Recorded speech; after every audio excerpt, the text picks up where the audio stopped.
Hello बच्चों, चलिए प्रश्न को समझते हैं। प्रश्न है आपके सामने कि निम्नलिखित में से कौन सा वुड्स क्रिया द्वारा नहीं बनाया जा सकता है। पहला विकल्प है एथेन, दूसरा विकल्प है CH3 का ऑल्टोइड CH3, तीसरा विकल्प है CH3 CH2 CH2 CH3 और चौथा विकल्प है सभी बनाए जा सकते हैं। तो आपको बताना है दिए गए विकल्पों में से वुड्स अभिक्रिया द्वारा कौन सा नहीं बनाया जा सकता।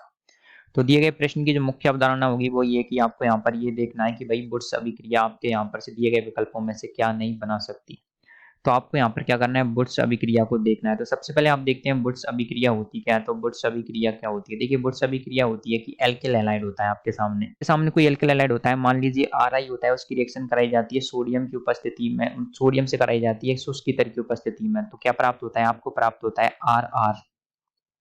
तो आप क्या करते हैं, यहाँ पर एक प्रकार का एल्किल हैलाइड ले सकते हैं। आप चाहें तो दो प्रकार के एल्किल हैलाइड ले सकते हैं। आप RI प्लस आप ले सकते हैं R-I, सोडियम के साथ में ले सकते हैं। तो देखिए सोडियम के साथ में लेंगे तो इससे क्या प्राप्त हो जाता है, सेम सेम प्रोसेस करते हैं तो आपको एक तो प्राप्त होता है आर आर, एक प्राप्त होता है आपको आर डैश और एक प्राप्त होता है आपको आर डैश। तो यहाँ से तीन प्रकार के क्या होते हैं, आपको तीन प्रकार के एल्केन प्राप्त। तो एक बात तो आप कह सकते हैं कि बुर्स रिएक्शन में आपको क्या होता है, जब दो दो विभिन्न प्रकार के जो एल्केन लेंगे तो आपको क्या प्राप्त हो जाएगा, तीन प्रकार के उत्पाद प्राप्त होंगे।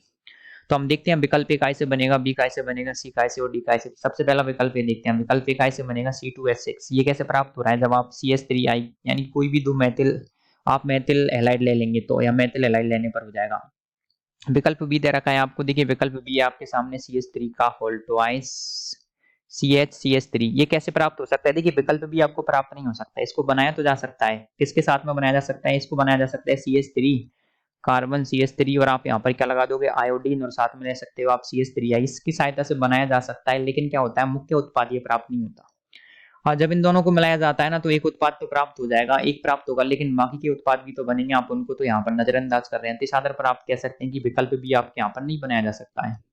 हाँ, विकल्प सी में क्या रखा है आपके सामने, विकल्प सी है उसमें क्या क्या रखा है कि आपके 4 कार्बन ले रखे हैं विकल्प सी में। तो आप सभी लोग जानते हैं 1 कार्बन 2 कार्बन 3 कार्बन 4 कार्बन।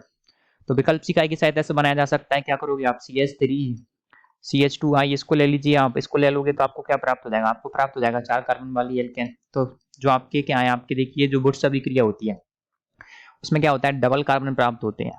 और अगर दो तरह के एल्केन ले लोगे तो आपको तीन तरह के उत्पाद प्राप्त होंगे। तो आप देख सकते हैं विकल्प बी अकेला आपको कब प्राप्त होगा, देखिए विकल्प बी अकेला प्राप्त नहीं होगा, जब आप दो तरह के एल्केन लोगे तो आपको क्या होगा, तीन तरह की चीजें प्राप्त होंगी। तो हम कह सकते हैं कि विकल्प बी आपके यहाँ पर वुड्स अभिक्रिया द्वारा बनाया नहीं जा सकता, क्योंकि ये मुख्य उत्पाद नहीं होता है। तो आशा करते हैं आपको प्रश्न का उत्तर समझ आया होगा। धन्यवाद।